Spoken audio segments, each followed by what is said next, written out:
नमस्कार मित्रांनो. आता आपल्याला आज पास्ता बनवायचा आहे आणि पास्त्यासाठी लागणाऱ्या साहित्यामध्ये महत्त्वाची गोष्ट म्हणजे पास्ता पेने, ज्या पण आता तुम्ही बघताय भांड्यामध्ये आपण उकडायला ठेवल्या होत्या. त्यानंतर आता त्याला बाकीचं साहित्य सांगतो. कढईमध्ये आता आपण कढई गरम करायला घेऊन त्यामध्ये आता आपण तेल घालायचं आहे.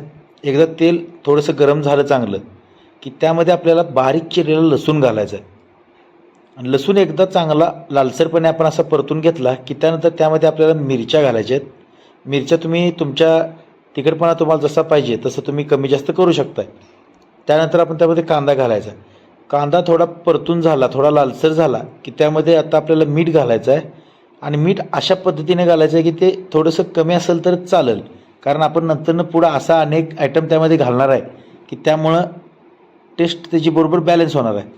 आणि आता आपण टोमॅटोची प्युरी घातली याच्यामध्ये.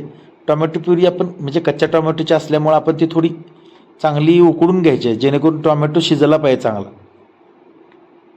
आता बघू शकता तुम्ही उकळी आल्या त्याला. आता त्यामध्ये आपण चिली फ्लेक्स घातलेत आणि ऑरिगॅनो घातले.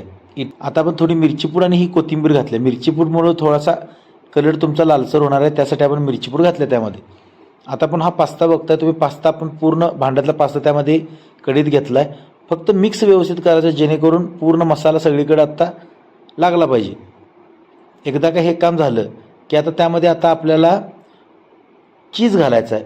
ह्यासाठी मी तुम्हाला सांगालो मित्रांनो की मीठ तुम्ही थोडं कमी ठेवा, कारण ह्याचा एक खारट फ्लेवर असतोय थोडा, तुम्हाला जाणवते की थोडं मीठ जास्त झाले. म्हणून म्हटलं की मीठ कमी ठेवा जेणेकरून तुमचा मिठाचं प्रमाण तुमचं इथं बॅलन्स होणार आहे.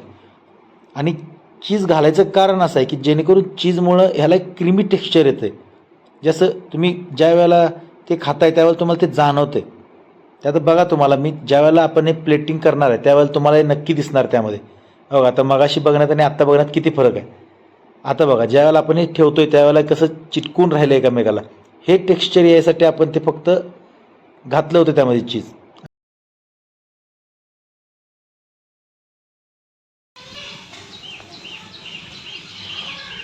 अशा पद्धतीनं पास्ता एकदा घरात करा आणि कसा वाटला मला पण सांगा. चांगला तर लागणार नक्की, पण मी सांगितलेलं फॉलो करा आणि मला पण फॉलो करा.